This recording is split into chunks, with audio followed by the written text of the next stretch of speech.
जय श्री कृष्णा। राधे राधे। नमस्कार। मैं नीतू राजावत मार्गशीर्ष मास के महात्म्य के तीसरे दिन की कथा लेकर के आई हूँ, जिसमें मार्गशीर्ष महात्म्य के अध्याय 3 का पहला भाग देखेंगे, जिसमें हम गोपी चंदन के महात्म के बारे में जानकारी प्राप्त करेंगे। इससे पहले कि पहले और दूसरे अध्याय की कथा भी मेरे चैनल में है, जिसे आप देखकर मेरे चैनल में जाकर के जानकारी प्राप्त कर सकते हैं और कथा को श्रवण कर सकते हैं। इस वीडियो के डिस्क्रिप्शन में भी उनके लिंक दे दूंगी, जहां पर आप सभी वीडियोज को देख सकेंगे और कथा को श्रवण कर सकेंगे। तो आइए मार्गशीर्ष मास अगहन मास के अध्याय 3 का पहला भाग गोपी चंदन के महात्म के बारे में है। आपको अध्याय 3 का पहला भाग सुनाऊंगी और उसके पहले मार्गशीर्ष मास की जानने की जाने वाली पूजा विधि और नियम की जानकारी दूंगी। मार्गशीर्ष मास में भगवान श्री कृष्ण की विशेष पूजा की जाती है। इस पूजा में स्वच्छता व शुद्धता का ध्यान रखते हुए सरल और सात्विक नियमों का पालन करना होता है। स्नान और स्वच्छता। प्रतिदिन प्रातः काल स्नान कर भगवान श्री कृष्ण के समक्ष दीपक जलावें, शुद्ध वस्त्र धारण करें और मन वचन कर्म से शुद्ध होकर भगवान श्री कृष्ण का ध्यान करें। श्री कृष्ण के मनोहारी रूप का ध्यान करें और उनकी प्रतिमा या चित्र के समक्ष बैठकर ध्यान पूर्वक उनकी पूजा करें। मन में उनके दिव्य गुणों और लीलाओं का स्मरण करते हुए गीता का पाठ करें। इस मास में भगवान श्री कृष्ण गीत कहते हैं कि जो इस मास में श्रीमद् भागवत गीता का पाठ करना विशेष रूप से फलदायी माना गया है, क्योंकि भगवान श्री कृष्ण ने इसी माह में गीता का ज्ञान दिया था। तो गीता के किसी भी अध्याय का नियमित रूप से पाठ करें। विशेषकर गीता जयंती के दिन इससे मन को शांति और आध्यात्मिक ऊर्जा मिलती है। तो आइए देखते हैं मार्गशीर्ष महात्म्य का तीसरा अध्याय, जिसमें हम देखेंगे कि गोपी चंदन का लाभ और शंख आदि के चिन्ह अंकित करना।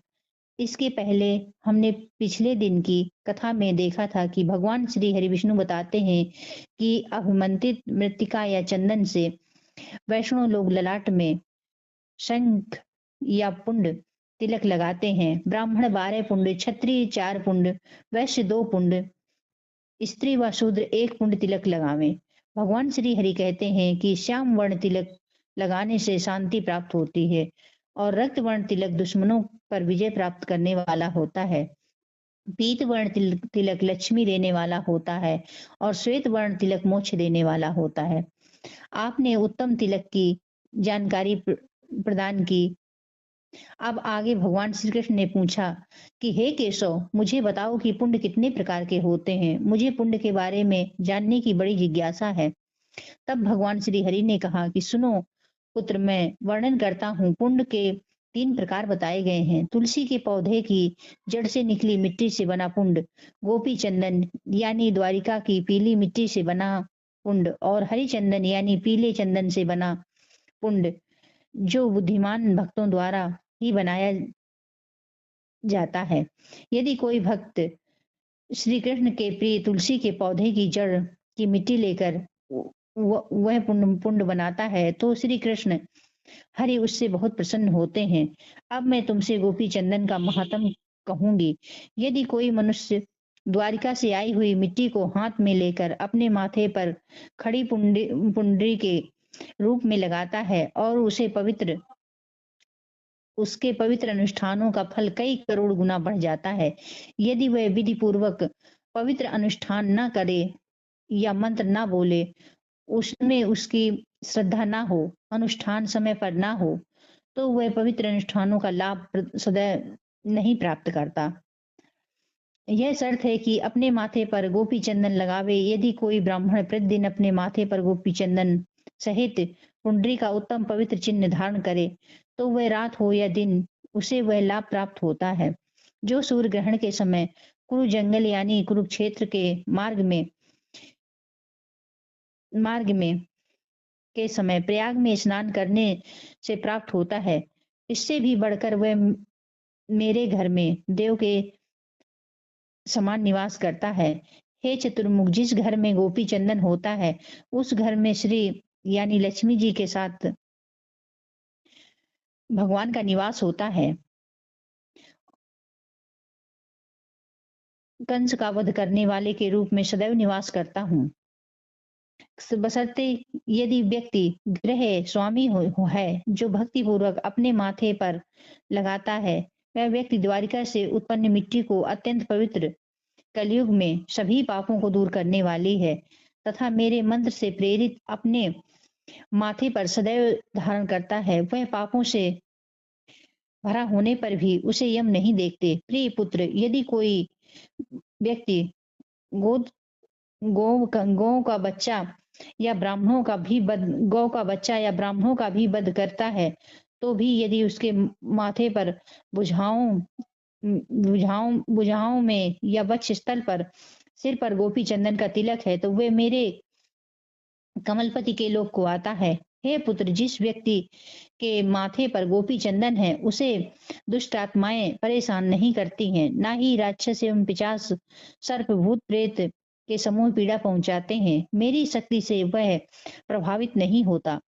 मेरी शक्ति से के कारण उस पर वह प्रभाव नहीं होता। यदि किसी व्यक्ति के माथे पर सीधा और कोमल ऊर्ध बदर पुण्य दिखाई देता है, तो वह निसंदेह शुद्ध आत्मा है, भले ही वह चंडाल हो या उसके समान योग्य है। पवित्रता से रहित सभी पापी व्यक्ति भले ही स्नान किए बिना पवित्र अनुष्ठान किए हो, यदि गोपी चंदन के संपर्क में आता है तो वह तुरंत पवित्र हो जाता है। कोई व्यक्ति अशुद्ध हो, वह दुराचारी ही क्यों ना हो, दोषी क्यों ना हो, उसने कई महान पाप किए हों, परंतु यदि वह ऊर्ध्व पुंड का चिन्ह लगा ले तो वह सदैव शुद्ध और स्वच्छ रहेगा। यह गोपी चंदन की महिमा बताई जाती है, जो द्वारिका की मिट्टी से बना होता है। चतुर्मुख, मुझे प्रसन्न करने के लिए, मंगल की कामना और अपनी रक्षा के लिए मेरी पूजा होम कर के समय, चाहे वह सायंकाल में हो या प्रातः काल में, सदैव सांसारिक अस्तित्व का नाश करने वाला उद्धव पुनर्धारण करने के लिए उसे मन की पवित्रता और एकाग्रता रखनी चाहिए। यदि किसी व्यक्ति की मृत्यु कहीं भी हो जाए, वह हवाई रथ पर सवार होकर मेरे लोक को जाएगा, चाहे वह चंडाल ही क्यों ना हो, वह मेरे लोक में सम्मानित है। जब ऊर्ध्व पुण्य चिन्ह वाला व्यक्ति किसी व्यक्ति द्वारा दिया गया भोजन ग्रहण करता है, तो मैं उस व्यक्ति की 20 पीढ़ियों को नरक से मुक्ति दिलाता हूँ। हे महान भाग्यशाली, वह महान भाग्यशाली व्यक्ति जो व्यक्ति दर्पण या जल को देखकर ऊर्ध्व पुण्य चिन्ह को ध्यान पूर्वक लगाता है, उस महानतम लक्ष्य को प्राप्त करता है। अब मैं तुम्हें विभिन्न उंगलियों से गोपी चंदन लगाने से होने वाले लाभ को बताता हूँ। अनामिका से शांति प्रदान करने की बात कही गई है। माध्यमा के लिए दक्ष अनुकूल होगी। अंगूठे से पोषण प्रदान करने वाला कहा गया है और तर्जनी से मोक्ष प्रदान करने के लिए। यदि कोई व्यक्ति गोपी चंदन का एक टुकड़ा वैष्णव को देता है, तो उस कुल की 108 पीढ़ियां तृप्त हो जाती हैं। यज्ञ, दान, तप, होम, वेदों का अत्यंत पितरों को जल अर्पण करिए, पुण्य चिन्ह के बिना किए जाने वाले सभी निष्फल हो जाते हैं। यदि किसी मनुष्य का शरीर ऊर्ध्व पुण्य से रहित है, तो मैं उस का मुख कभी नहीं देखूंगा, क्योंकि वह शमशान के समान है। मनुष्य को ऊर्ध्व पुण्य चिन्ह अवश्य लगाना चाहिए। इसके अतिरिक्त भगवान उसे श्री हरि विष्णु की कृपा पाने के लिए मछली, कछुआ आदि के चिन्ह भी धारण करने चाहिए। यह दोनों भगवान श्री हरि विष्णु के अवतार हैं। यह महाविष्णु के बहुत प्रिय हैं।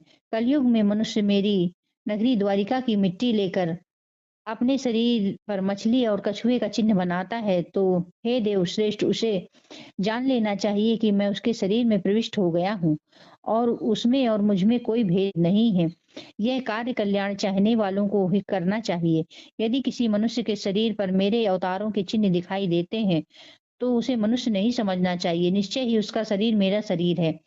कलयुग में देहधारी आत्मा का पाप पुण्य बन जाता है, जिसके शरीर पर मेरे शस्त्र खिंचे हुए हैं दिखाई देते हैं, जो दोनों चिन्हों से चिन्हित है, अर्थात मछली और कछुए के चिन्ह। उसके शरीर में मेरा तेज समाया हुआ है, जिसके शरीर पर शंख, कमल, गदा, चक्र, फर्श, कच्छप यह सब अंकित हैं। वह पुण्य की वृद्धि करता है, सैकड़ों जन्मों के पापों का नाश करता है। जिसके शरीर पर नारायण के शस्त्र अंकित रहते हैं, उस मनुष्य को यमराज क्या हानि पहुंचा सकते हैं, चाहे उसने करोड़ों पाप क्यों न किए हों। यदि प्रतिदिन दाहिनी भुजा पर शंख का चिन्ह अंकित हो तो उसे वह फल प्राप्त होता है जो शंख उद्धार तीर्थ में निवास करने वाले करोड़ों जन्म से प्राप्त होता है। उसे जो फल बताया गया है वह फल प्राप्त होता है। यदि शंख के ऊपर कमल का चिन्ह अंकित हो तो पुष्कर में कमल नयन भगवान के दर्शन के करोड़ों गुना फल प्राप्त होता है। कलयुग में जिस व्यक्ति की भुजा पर लोहे गदा अंकित दिखाई देती है, उसे गदाधर यानी विष्णु विष्णु प्रतिदिन गाया जाने वाला, पुण्य प्रदान करने वाला। आदरणीय श्रोताओं में स्कंद पुराण के मार्गशीर्ष महात्म में तृतीय अध्याय बहुत बड़ा है, अतः मैं इसे 2 भागों में बताऊंगी। प्रथम भाग यहाँ समाप्त हो रहा है, तीसरे अध्याय का दूसरा भाग अब मैं अगले वीडियो में आपको बताऊंगी।